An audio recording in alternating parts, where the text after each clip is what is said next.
Hey everybody, welcome back to my channel. For those who are new, welcome. My name's Monica, and in today's video, I'm opening up a vlog for the Unstuff Your Kindle vlogs that we do every other month. I do it with April and Becky, and if you're participating, let me know down below so I can check out the books that you are reading, or if you vlogged it, please share it with me so I can check out your videos. But in this video, and I do this every single time, I forget to do an intro. So I already know what I read. I had a plan and I kind of deviated from the plans. So the first one that I'm going to be reading in this vlog, but I've already read, is If It Makes You Happy by Julia Olivia, and then Kindred Spirits at Harlan Hall by Sharon Booth, and then Nightshade by Autumn Woods, and then that was supposed to be it, but then I got an unsolicited ALC from Macmillan Audio. Friday, I opened up my email and there was a link to this ALC, and I was like, interesting. So I opened it up and it's called The Austen Affair. I did not request this, but you will see what I really think of that book in this vlog. That also had leaves on the cover, so I threw that in as well. And here's the fun fact, is I've never read from Julia Olivia or Sharon Booth or Autumn Woods, and The Austen Affair is by Madeline Bell, and I've never read from her. I think that's a brand new debut author, if I remember correctly. So this, not only do these have leaves on the cover, I've never read from any of these authors before. So these are all new, brand new authors for me. So without further ado, let's get into the books and you can see what I think.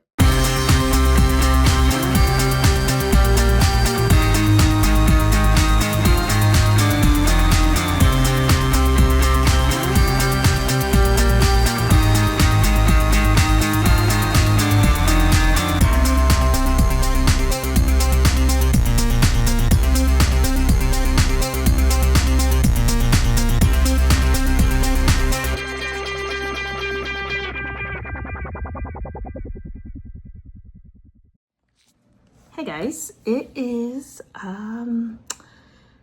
what day is it? It's Wednesday. It is Wednesday, about 5 o'clock. Have dinner on, and while I'm waiting for certain things to boil, because we're making chef salad, because it's a really easy, healthy meal. I am finishing up a puzzle I started on Monday, because I haven't done a puzzle in a year, which is weird, but because also Rosie, she likes to come on and play with the puzzles, and I didn't want to do it.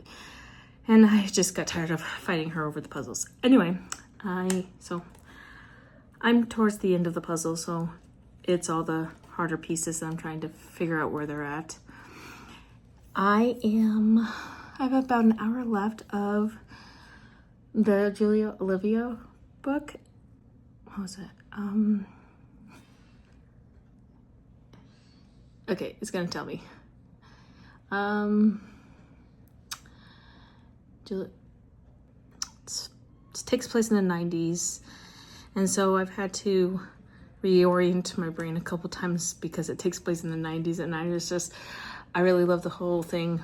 It's been fun to listen to, that's for sure. Our heroine, she is very prickly. She just got out of divorce. Her husband was an ass. And our hero, he is a baker, and he is a good guy, and he has a single dad to 2 girls. His ex-wife is not a very good person. And yeah, she comes to the small town after her mom dies to take care of their family's B&B, and anyway, they become neighbors, and they become best friends, and then they become lovers, and she's very prickly because she's very hard to get to know. She put up a lot of walls to protect herself, and I'm seriously enjoying this. I love all the 90s stuff. That's been fun to listen to, I'm not gonna lie. But also I really love the seasons. Like we went through I'm sorry, I'm holding my phone. We went through Halloween, we went through the fall, and then we went through Halloween. We just got through with Thanksgiving, and now we're going into the Christmas season, and the vibes are definitely vibing in this.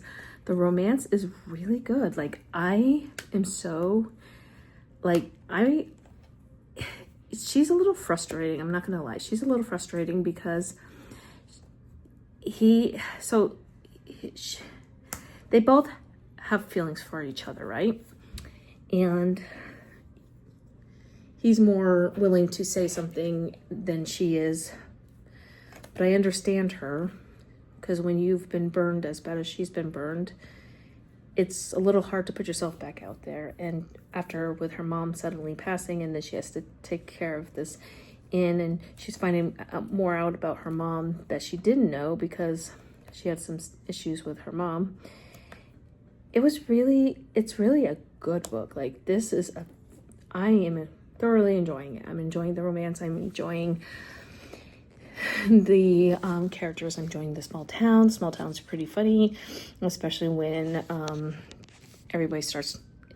when they realize that he's going to start dating, and so they're all trying to set him up with whoever, and it's a lot of fun. And I understand the characters really well. I feel like I looked to see if I was the only one that was really feeling this book, and no, a lot of people are feeling this book. They're giving it 4.5, 5 stars, and honestly, I have an hour left, so unless something dramatically happens, it's going to be a 5-star read for me, which will be my first 5-star in the month of September. So I am super, super excited about that. And then after I am done with that, I have to teach something this tonight. I'm volunteering to do some teaching, and because why not? But also, I'm sorry, I'm like into my puzzle. What was I saying? So I have that to do tonight, but I definitely will be getting through this book tonight. I want to finish it. And go on with my next read, but not just that, I want to finish it because I am thoroughly enjoying my time in this book. It is a good book.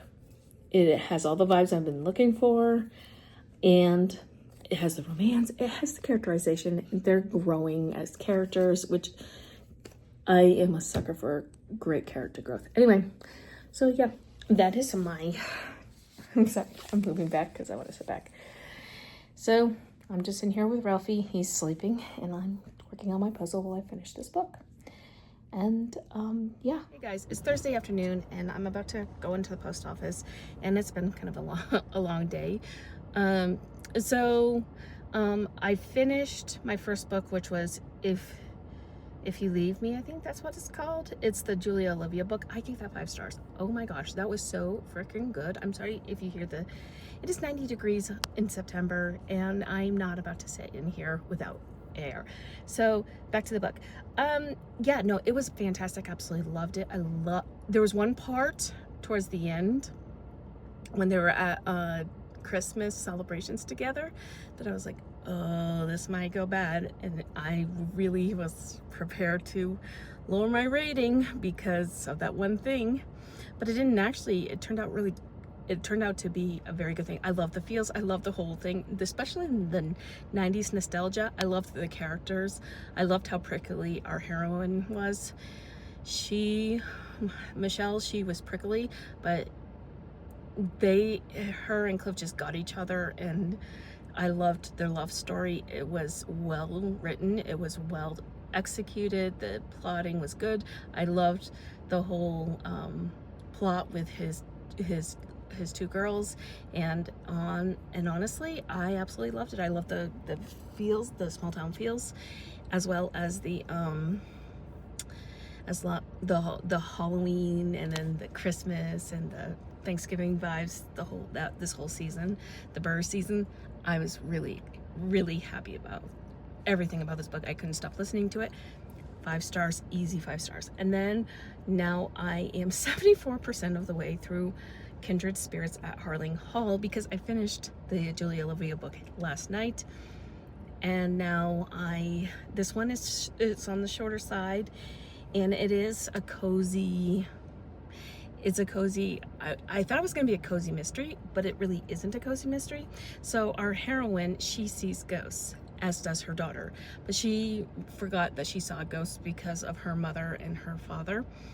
And then she goes to this small little village in England, and at this manor house, they protect the ghosts, and they needed someone who can see ghosts to take care of the ghosts in the village, as well as the village themselves. They have everything they need. They have the finances and everything. They just need someone who can actually see ghosts. So they offer her the position to take care of this big manor, this estate, as well as the small village that's attached to the estate, as well as the living and the dead.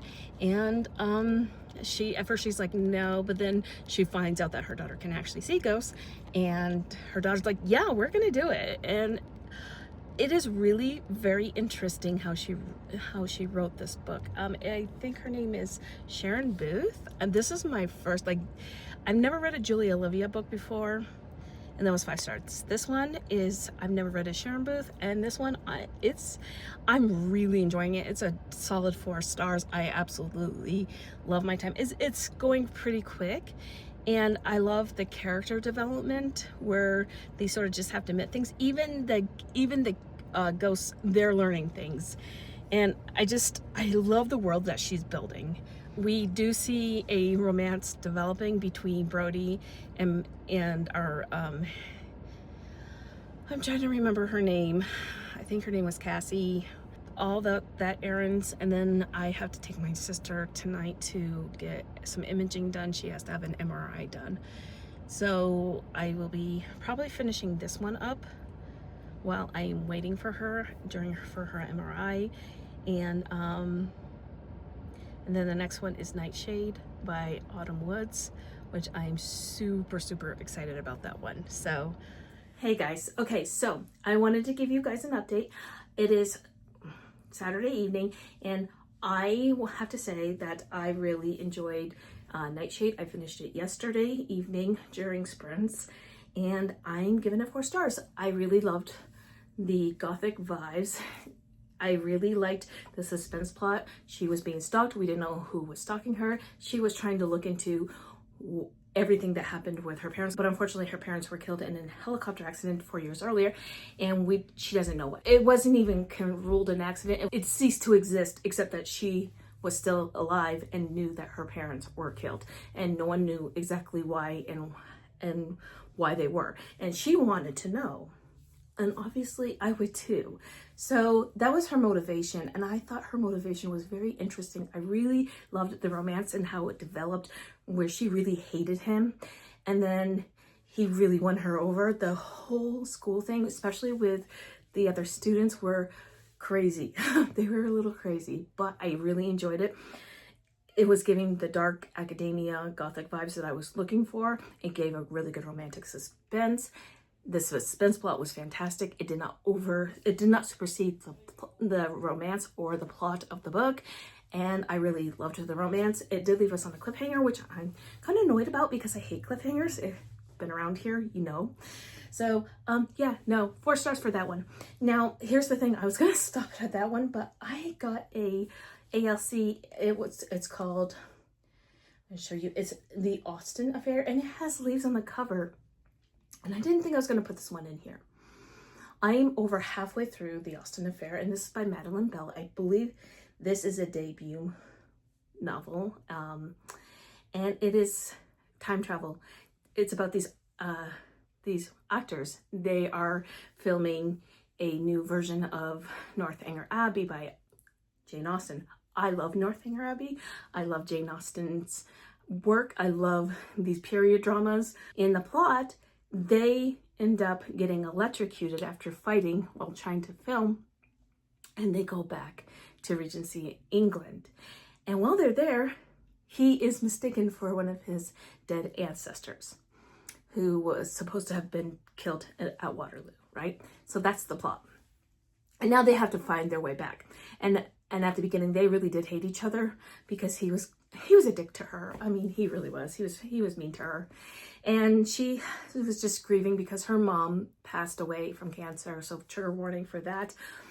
But she's kind of a free spirit type of a person, and she's just super sad, but she's also a professional actress. And so now they're back, and right now they're in Regency era, and we find out more about his ancestor and some of the things that was left.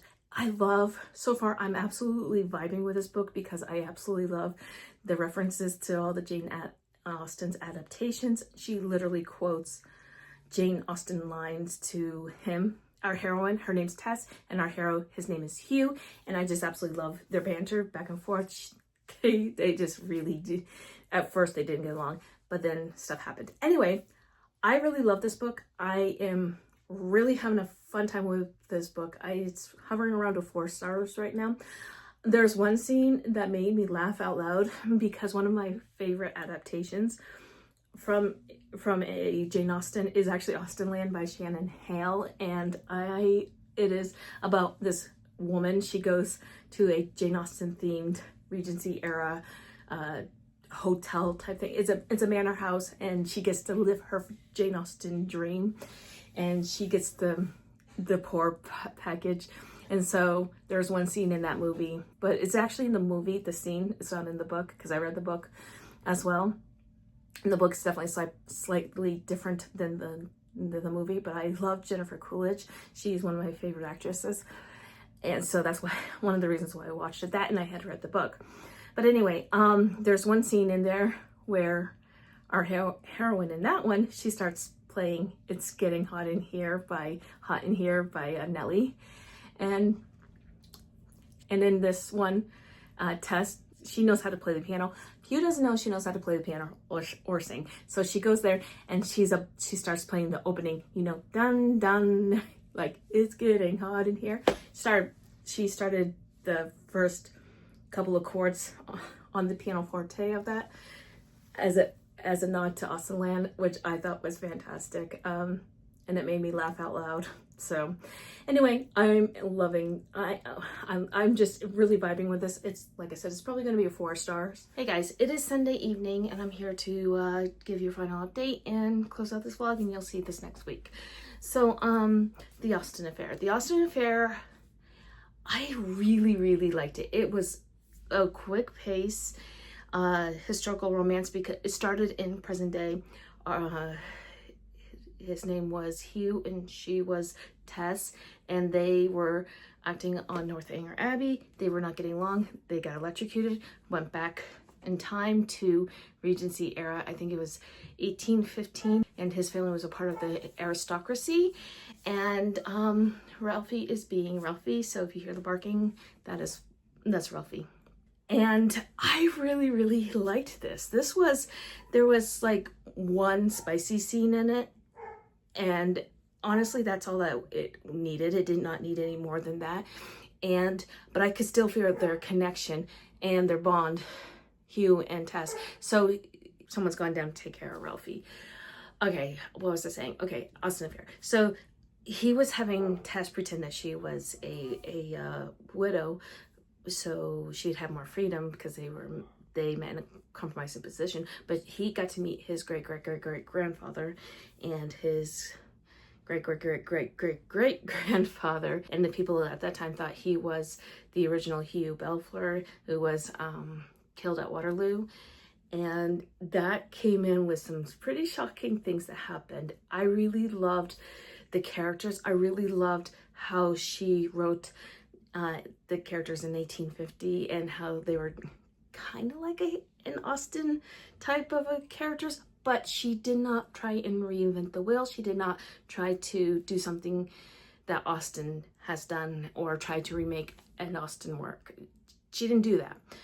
It was kind of like Lost in Austen, where someone goes back in time. But in Lost in Austen, the heroine, she goes into Pride and Prejudice, whereas these two go directly into Regency era. That would have not been in an Austen novel, so it was definitely different. And I loved all the odes that she had. I think I said this in the last clip, but there was a lot of nods to like the 1996, I think it's 96 or 97, Emma with Gwyneth Paltrow, and then the 2020 version with Anya Joy Taylor. And she even made a comment about how she didn't want to be like Dakota Johnson's Persuasion. So I thoroughly enjoyed that little take. I'm not gonna lie. I have not seen that.